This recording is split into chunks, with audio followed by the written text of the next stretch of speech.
What's up, FC Mobile community? Asking back with a second video. Today we're going to be reviewing week 4 and week 5 of the Ragnarok event, the after daybreak section of the Ragnarok event.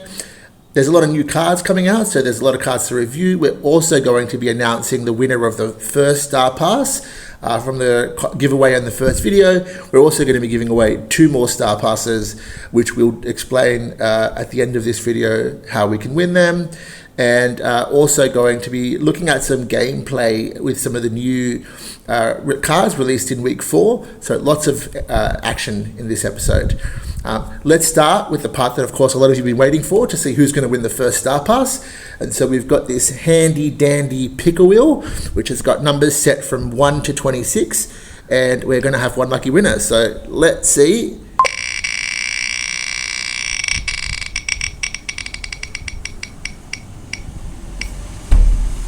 Our wheel is clearly broken. Oh, no, it's not. Number 12. We got a winner. Number 12 is the winner of the event. And I've got a little list here of winners. So number 12 is It's Best on, I think that should be Sigma, but on Sigam. That is the winner.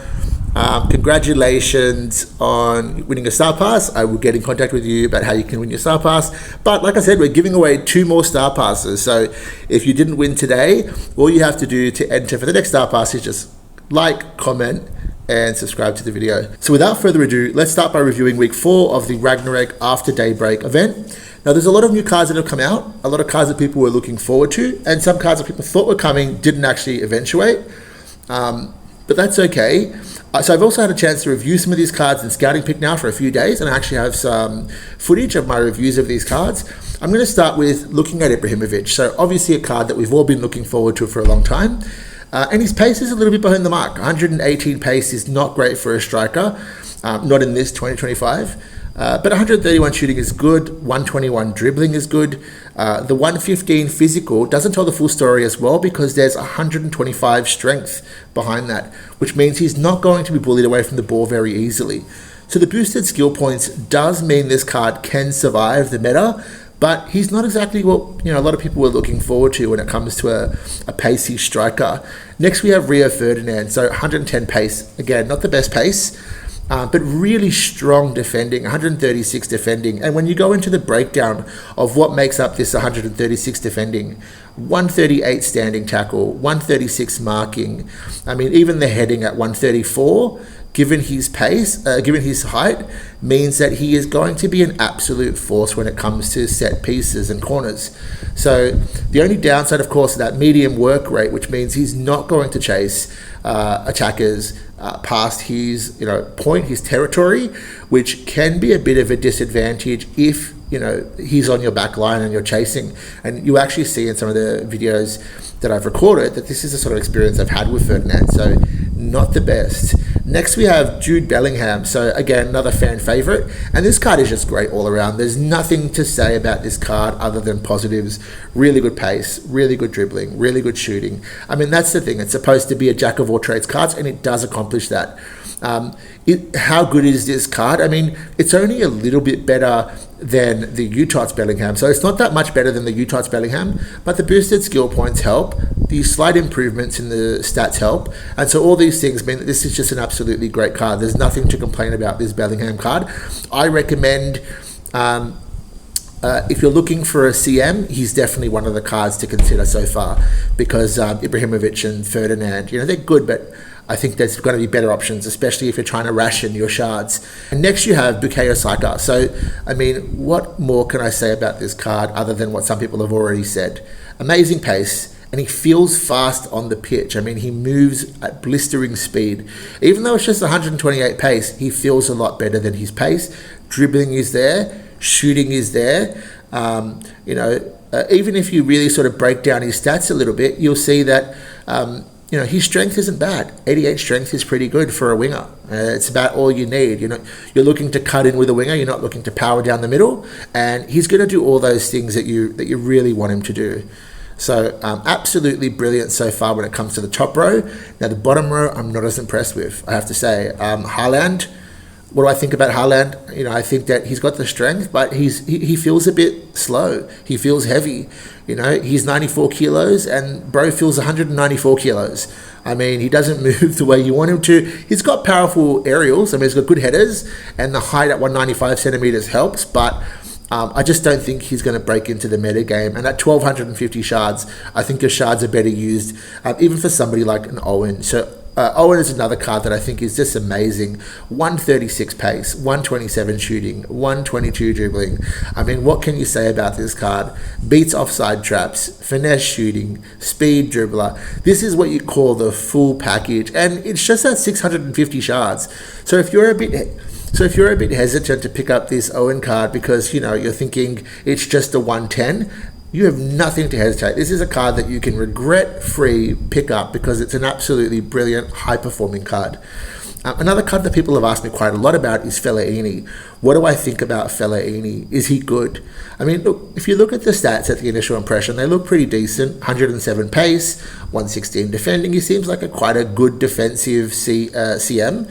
And is he a card that will be good in your central mid with that height, with that sort of presence, defending and physical? And I will say the one thing about this card that is really good and is unexpected is his passing. And you'll see this in one of the videos that I set up. His short passing at 122 feels a lot better than 122. He's got great passing. Otherwise, he's very awkward on the pitch. I mean, he moves very slow. He's not great at tackling. He is a playmaker, and that's about all that he's good for. I mean, I wouldn't really shard him, but if you pack him, he's definitely worth considering as a playmaker. You know, we haven't had that many good playmaker cards since Pirlo, since your Beckhams, you know. So he's a good playmaker card. That's about all I have to say. Now, the rest of the cards on this list, do I have any sort of opinion on them? I'll be honest, none of them really stand out to me. I know people are saying, you know, maybe they might like Musiala, maybe they might like this Udogi card. Honestly, I don't have any opinions about these cards. Oh, sorry, Huijsen. How do I forget Dean Huijsen? Yes, can't forget him. So this is a card that is definitely a budget beast for central back budget beast. 107 pace, 129 defending, 118 physical. I mean, this is a card that performs well above its stats, not just because of its work rates, not just because of its stats, but I mean, 195 centimeters, the guy has the presence that you want in the back line. You can definitely feel his presence. He's got the defending that you're after. And while that pace is just 107, you're not really going to feel disadvantaged by his 107 pace. So absolutely brilliant card as well. So that's my impression of week 4. If I was going to give you a summary for week 4, the cards that you want: Saka, definitely up there. Huijsen, definitely up there. Owen is up there. And then you've got Jude Bellingham. Those are the cards that I think that are worth sharding. But really, since we've already seen what's coming out in week 5, I would say save some of those shards because we've got some really good cards coming in week 5. And that brings me to the next part of the video. We're going to be reviewing the week 5 cards, and fortunately we have some releases here that have been released early, and we can get a bit of an impression about some of the cards that are being released in week 5 of the Ragnarok After Daybreak event. So the big standout card here is, of course, this check card. Now, this check card is absolutely terrific. It has the height, it has the power throwing, it has the 3 important stats for a goalkeeper. You've got reflexes, positioning, and diving. All 3 of those it does in spades. And so I'm going to say that this check card, with the boosted skill points, there's a very good chance that this is going to be the best goalkeeper up until 113 OVR. And this should be, so most people will probably want to focus on getting a really good goalkeeper. The only other good goalkeepers that are really strong at the moment that are worth having, 109 Donnarumma, 109 Van der Sar, a couple of other goalkeepers that came out during the 109 phase, but this is the next big goalkeeper. So if you're looking for a goalkeeper, don't look past Czech. He's the strongest option. We have to see how he performs in game, so before we can make a final say, but I think all signs point to this card being amazing. And then, surprise, surprise, Nico Williams, a card that nobody expected to come out this week. Nico Williams is coming in, and he's got some pretty awesome stats here. 139 pace. Yeah, nobody expected him to come out with 139 pace, 132 dribbling, and that's with the boosted skill points. So this Nico Williams card is going to be an absolute menace on the pitch. And 110 shooting is not too shabby, especially considering his 5 weak foot. You're not really going to have a lot of problems with him. So Nico Williams, definitely a card to consider. Now, Capdevila is another card that people are asking about. And, what do I think about Capdevila? Historically, the only bad thing about Capdevila used to be that his defending and physical wasn't that great. But with boosted skill points, we're going to see a very, very different Capdevila card. He is going to be one of my big recommendations as well. At 111 LB, I think this card is going to really perform. I don't have much of an opinion on Gilberto Silva. He seems like a stock standard CDM. Doesn't seem like there's anything too special going on there. But that is to say that he will still be a good card. Same with Caicedo. Again, nothing there that I think is really going to stand out. I mean, they both sort of fit this archetype. Maybe I would say Gilberto Silva looks a little bit better than Caicedo, but both of them more or less are the same. Here's another card that we've all been looking forward to. So what do I think about Gvardiol? I mean, he does a lot of things that you want from a central back. He's not the best. He's not the worst. I imagine he's going to be a good budget beast, just like his last 104 card. So if you pack him, good way to boost some OVR, and he's going to have decent defending. He's going to be the budget version of a Huijsen, I would say. Nothing too great, nothing too bad. And then we've got Frimpong. So Frimpong is going to play very much like the right back version of your sort of pacey fullback. The only downside typically of Frimpong card is his defending stats aren't that great, 112 defending.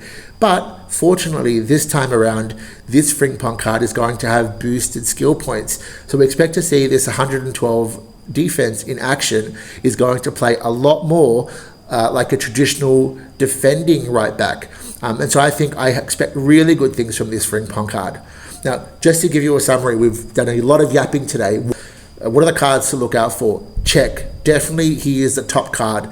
He's probably the top card of this entire event so far because he's going to be the best goalkeeper, I would say, for all of 111. So that is the top pick. Next, we've got, of course, Nico Williams. I mean, when has there been a bad Nico Williams card? He's definitely going to be a contender. And he's even performing better than that starpass, better than the starpass version of Barcola. He's faster, better stats, so he looks like he's going to perform better, I should say. And then the next, you've got your left back Capdevila, and you've got your right back Frimpong. Those are the next two cards. Everything else here, I would say, better to pack than to shard. But if you're looking for a card to shard, don't look past Czech, don't look past Nico, and Capdevila and Frimpong. And that's my review for week 5. Good luck sharding all the cards that you're after. Good luck packing them. Next, let's talk about the upcoming Star Pass giveaway. So we will be giving away 2 more Star Passes. So I am releasing 3 more videos in the next week. And for every single entry that you make in those videos, you will go into the draw to win a Star Pass. And it's going to be the same method that we've done in the previous videos. Everyone who comments will be put in a draw. We will spin the wheel, and depending on the number that it lands on, that will correspond to your listing on the list. So the more entries that you make, the more comments that you make on the 3 videos, you can get 3 entries for your 2 Star Passes. So good luck. And share the video. So, giving a Star Pass away to a friend is always going to be a benefit. Best of luck to everyone in winning.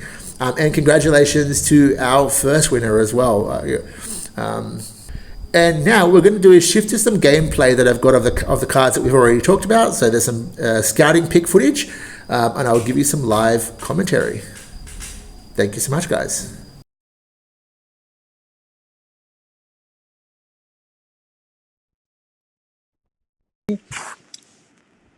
From Scouting Pick, where we're testing some of these new cards, and we're going to see how they perform. Obviously performance is the most important thing. Stats only go so far. And here is the first attempt. We're going to try this corner kick, and header is just a bit short from Saka. Here's another play where we win possession.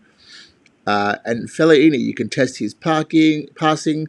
Saka does a shot, but it misses. But again, here, Fellaini, really good roulette and a shot in. So you can see Fellaini's passing has already stood out a bit, and pretty decent shooting from inside the box. You can see he buckets the goal there.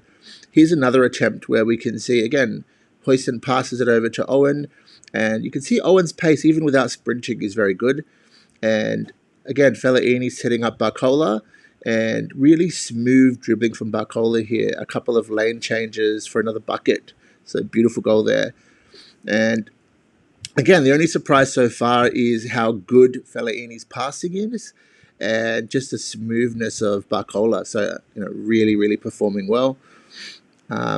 Here, this is the first bit of disappointment, really, where we can see Saka outruns Huijsen here, but his agility was a bit slow there on the pass. Nothing much here, just an attempt at a corner, pretty standard. Here we go for another attempt at a goal, but the power behind that was much less than I thought it would be. That can happen, of course, nothing too surprising here. And here is the first time I'm really disappointed by Udogie's defending. You see how Ibrahimovic comes right through, and he doesn't really do the defending that I'm after. But, got to give the guy a thumbs up. He's done well for attempting. Here we lose possession again, and it's first half of the game. No real surprises here so far. Really am happy with Saka's speed, though. I mean, he's really, really pacey. Here again, between Ferdinand with his mid defending and Udogie, they created another opening for Ibrahimovic, and also give this guy a reason to be toxic. So, bit of a loser, but we'll make sure that he pays for that later on. Here again, comes in. Huijsen does some pretty decent defending here, and we try to find another opening, which we do. With Huijsen, sets up Fellaini. Again, really good pass from Fellaini. Brilliant pace from Saka, but too short on the agility to get in. But again, we're setting up for a corner here. Udogie's in. Ferdinand had a really good position there for a header, but he misses the header, which is not great news. Here we've got a free kick, and just really good free kick curve there. Got to give this guy back his thumbs down for sending me to. So. What can you expect? This guy's a bit of a loser, and so not much more happens here. There's one more goal, so this ends 4-2, but we do get to see a little bit of Musiala here. So nice smooth play from Musiala. Got to give the guy his second thumbs down, because his toxicity, even though I was being positive at the start. And not much more happens from here, so pretty much we can end the review here.